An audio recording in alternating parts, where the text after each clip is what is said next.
এক মিনিটের কম সময়ে বদলে গেল পুরো দৃশ্য।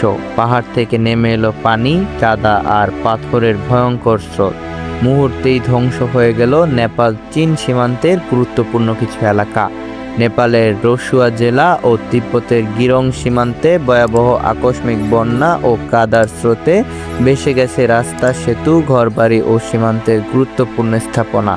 ২৬ আগস্টের এই ভয়াবহ দুর্যোগের পেছনে হিমালয়ের উপরের অংশে বরফ ও পাথরের বিশাল ধসকে অন্যতম কারণ হিসেবে দেখা হচ্ছে।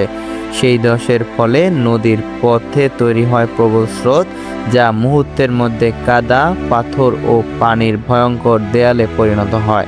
সবচেয়ে ভয়াবহ পরিস্থিতি তৈরি হয়েছে পর্যটকদের নিয়ে। নেপাল তিব্বত সীমান্তের এক রুট দিয়ে বহু বিদেশি পর্যটক ও তীর্থযাত্রী চলাচল করছিলেন। সর্বশেষ তথ্য অনুযায়ী শতাধিক মানুষ প্রাণ হারিয়েছে এবং প্রায় ১৫০০ মানুষ এখনও নিখোঁজ। নিখোঁজদের মধ্যে বিপুল সংখ্যক বিদেশিও রয়েছেন।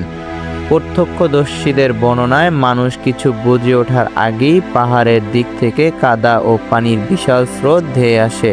অনেকেই প্রাণ বাঁচাতে উঁচু জায়গায় আশ্রয় নেন। কেউ কেউ আবার চোখের সামনে ঘরবাড়ি ও গাড়ি ভেসে যেতে দেখেছেন।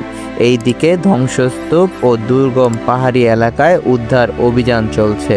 রাস্তা, বিদ্যুৎ ও যোগাযোগ ব্যবস্থা ক্ষতিগ্রস্ত হওয়ায় উদ্ধারকারীদের কাজও কঠিন হয়ে পড়েছে।